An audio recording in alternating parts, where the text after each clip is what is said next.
11월 6일 월요일 하나님의 말씀 구약성경 욥기 3장 1절에서 26절 받아들일 수 없는 현실이라는 제목을 가지고 말씀을 살펴보겠습니다. 한번 따라하겠습니다. 받아들일 수 없는 현실.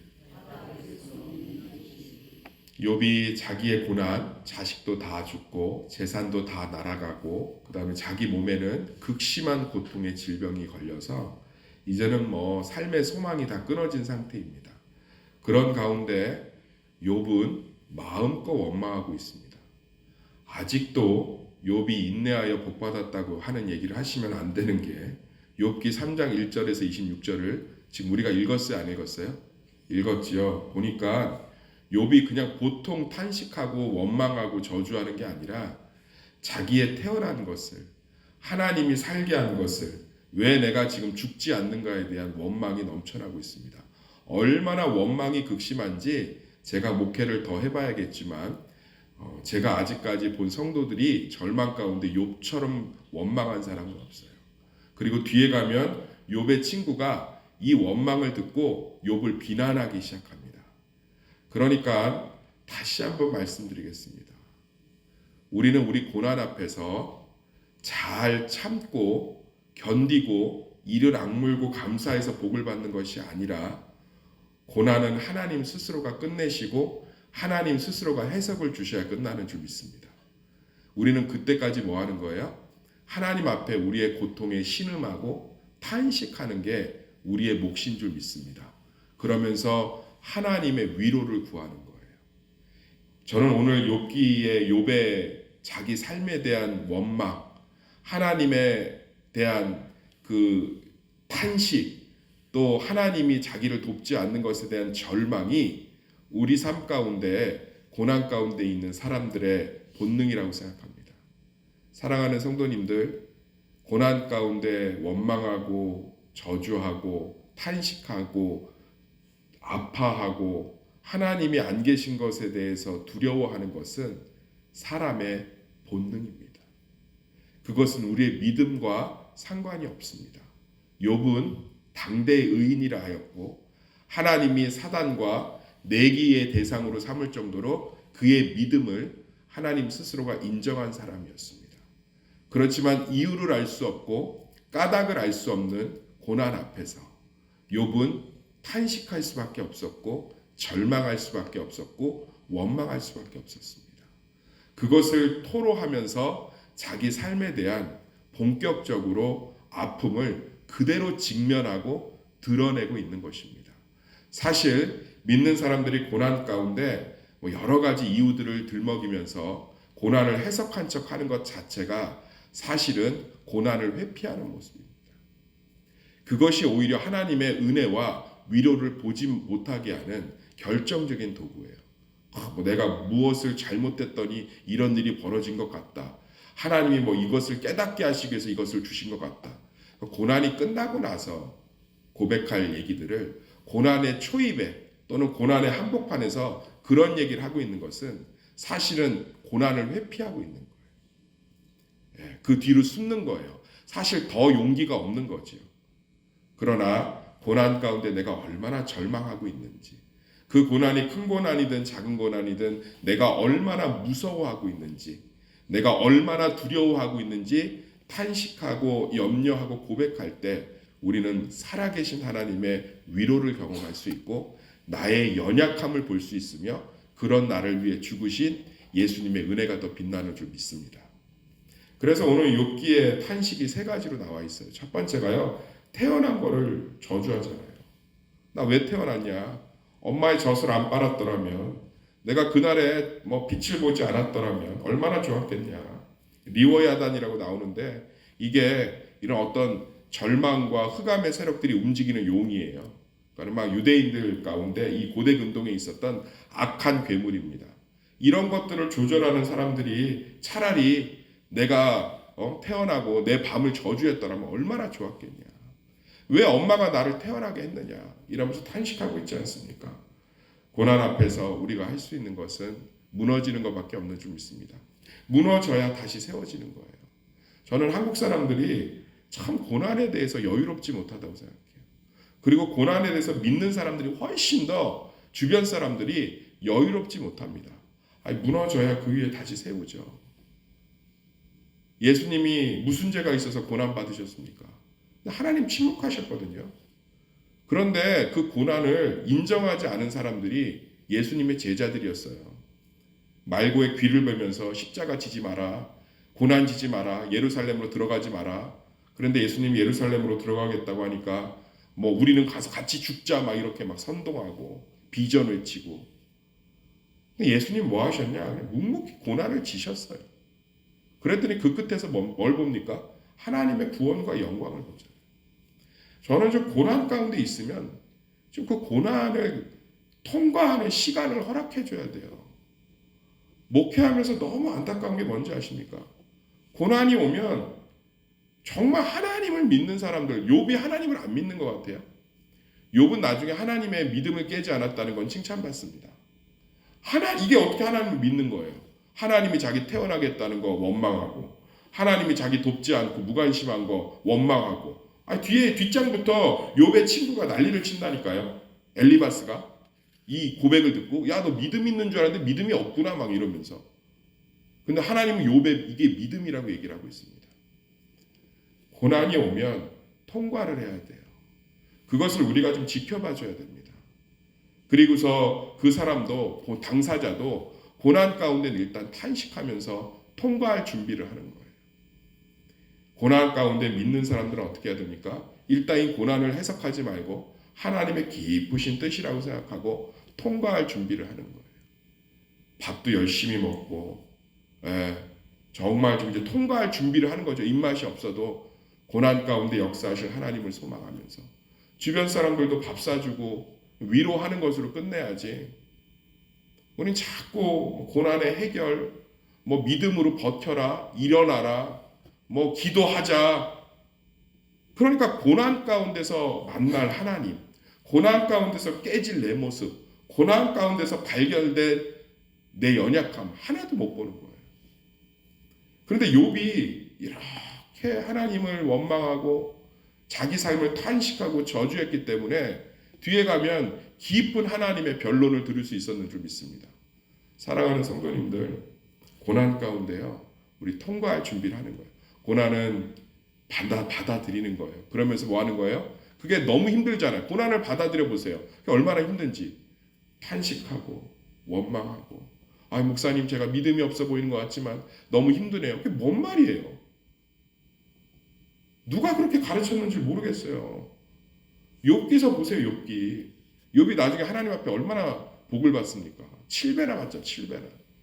뭘 때문에 욥이 칭찬받는지 뒤에 가면 깜짝 놀래요. 지금 오늘 3장의 이 원망과 저주를 하나님이 칭찬하신다.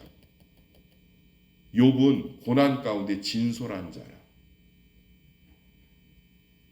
하나님 우리 머리카락 하나까지도 주관하시는 줄 믿습니다. 그분이 여러 가지 이유로 우리 삶 가운데 크고 작은 고난을 허락하셨으면 그 고난 가운데 우리는 진솔한 하나님 아픕니다. 두렵습니다. 연약합니다. 그렇게 주저앉을 때 하나님의 변론과 위로가 시작된다니까요. 저도요, 고난이 올 때가 있잖아요. 그러면 목사가 이걸 이겨내야지 이 길이 그런 길이지, 십자가의 길이지, 내가 십자가를 져야지. 그럼 그럴수록 골고다 못 올라가요. 계속 주저앉지. 고난이 오면 그 고난을 받아들이면서 하나님의 때를 기다리는 거죠. 그럼 하나님 반드시 그 고난을 해석하시고 그 고난 가운데 응답을 주시며 위로를 주실 줄 믿습니다. 더 놀라운 거는요, 예수님이 우리의 모든 질고를 담당하셨기 때문에 고난 가운데 있는 성도들이 얼마나 힘든지 알아요. 그래서 위로를 주시는 줄 믿습니다. 그러니까 우리가 고난 가운데 할 수 있는 믿음 정도는 위로 정도. 하나님 잘 버티게 새 힘을 주세요. 잘 버티게 오늘 하루 족한 은혜를 주세요. 하나님 고난 가운데 반드시 응답하실 줄 믿습니다. 그 두 번째는요, 죽음에 대한 갈망이죠. 11절부터 뭐라고 합니까? 이제 11절부터 19절까지 계속 무슨 얘기를 하냐면, 나는 죽으면 얼마나 좋을까? 내가 살아있으니까 고통스러운 거잖아요. 살아있으니까 자식이 죽은 것도 보게 되고, 재산이 다 날아가는 절망도 보게 되고 이 기왓장으로 피부를 긁어도 가려움이 멈추지 않는 죄를 뒤집어 쓴 제가 욥기서를 읽다가 이 죄를 뒤집어 쓰는 게 뭔지 알고 죄를 좀 뒤집어 써봤거든요. 실제로 신학교 때 못할 짓이에요. 완전히 그냥 죽었다는 뜻이에요. 그 못할 짓이더라. 그러니까 욥이 지금 죄 가운데서 기왓장으로 자기 피부를 벅벅 긁으면서 피가 나 고름이 나고 그럴 정도로 고통스러워합니다. 피부병이 얼마나 고통스러운지 아세요? 그런 가운데 있으면서 차라리 죽었으면 이것은 자살이라든지 죽음이 해결이라는 것을 뜻하는 게 아니라 우리가 살아있는 동안은 고난받을 수밖에 없다는 거예요. 욥기서는 고난에 대한 지혜서입니다. 따라합시다. 살아있는 동안은 고난받을 수밖에 없다. 그렇죠. 살아있기 때문에 어디 죄 가운데 세상 가운데 타락한 세상 가운데 살아있기 때문에 우리는 뭐 할 수밖에 없는 거예요? 고난 가운데 있을 수밖에 없는 거예요. 그래서요 잠언의 말씀처럼 지금 뭐 자녀가 좀 용돈 주고 조금 건강하고 이래서 나는 막 복 받았다. 큰일 납니다. 잠언에 뭐라고 써 있어요? 따라합시다. 내일 일을 자랑하지 말라.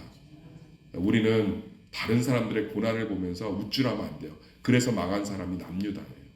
북이스라엘이 멸망하고 고난당했을 때 역시 나는 참 하나님 보시기에 합당하게 살았구나.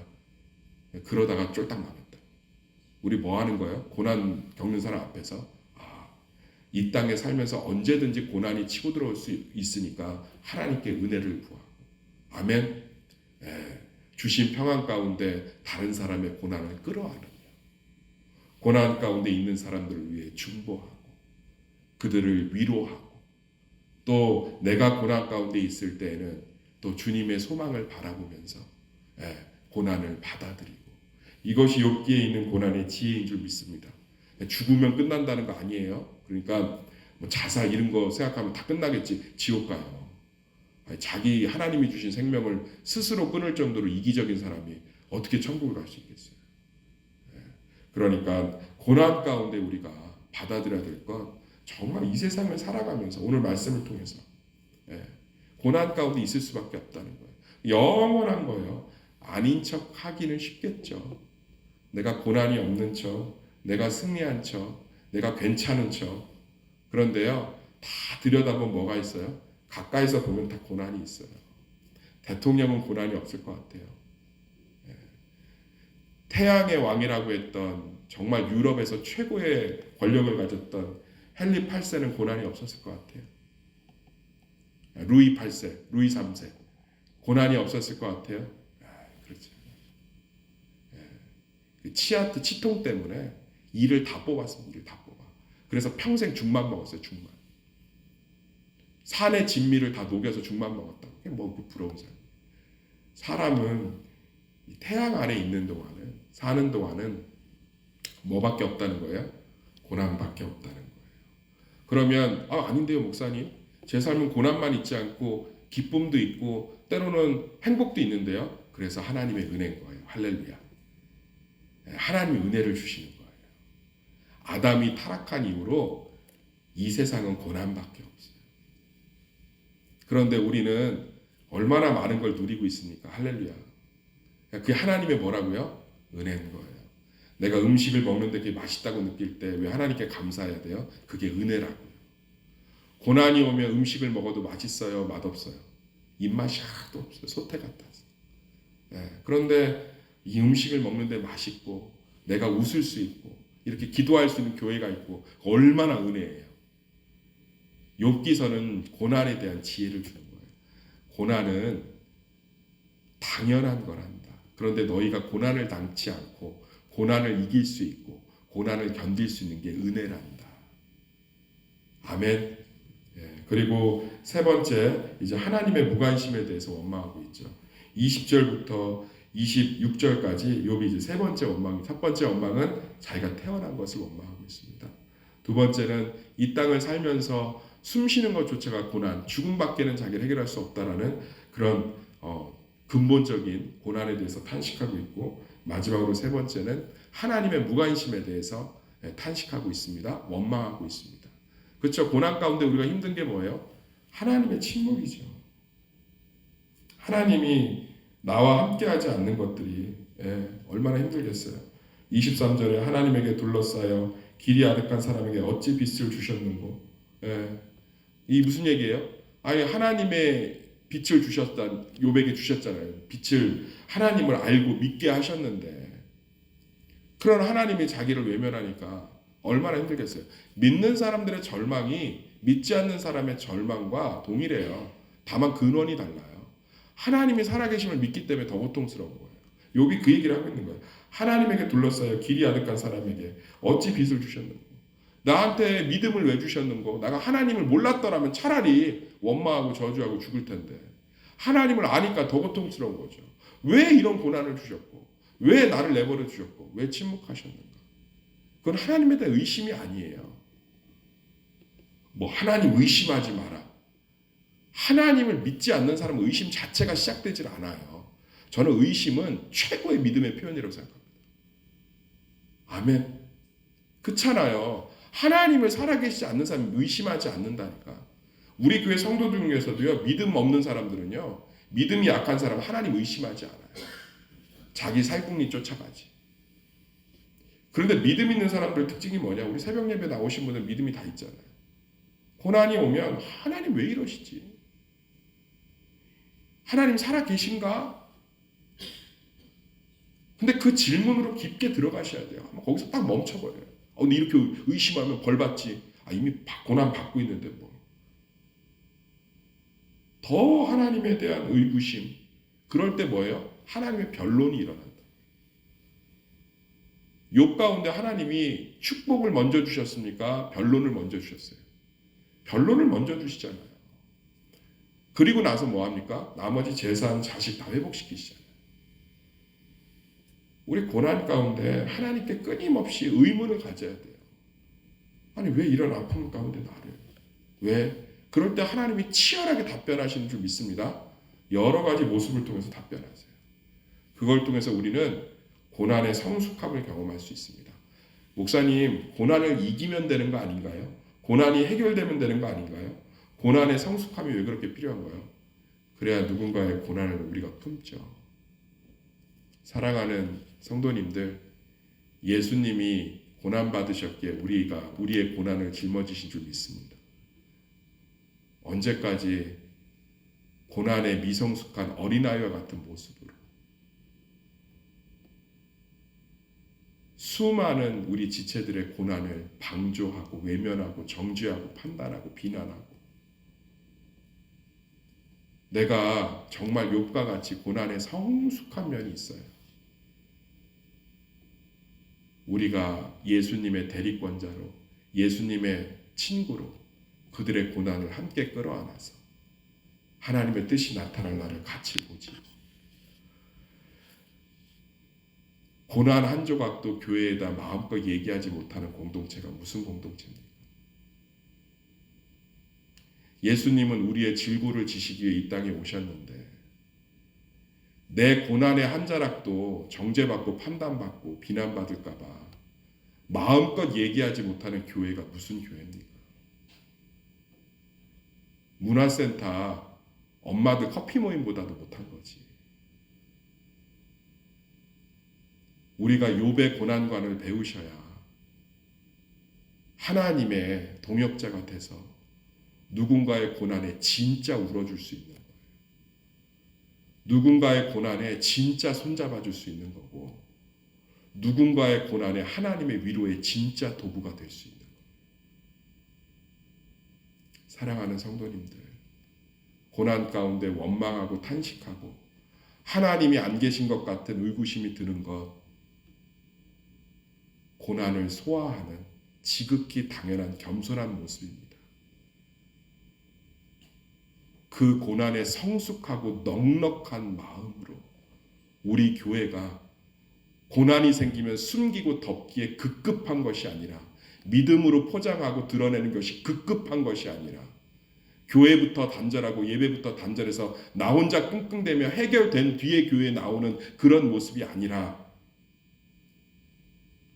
함께 짐을 짊어지는 고난에 성숙한 성도들이 우리 가운데 넘쳐나기를, 이 새벽 성도들이 그 종자씨가 되어주기를 간절히 소망합니다. 그래서 예수님이 나의 고난에 그러하셨던 거죠. 우리도 누군가의 고난에 그러하기를 예수의 이름으로 축원합니다.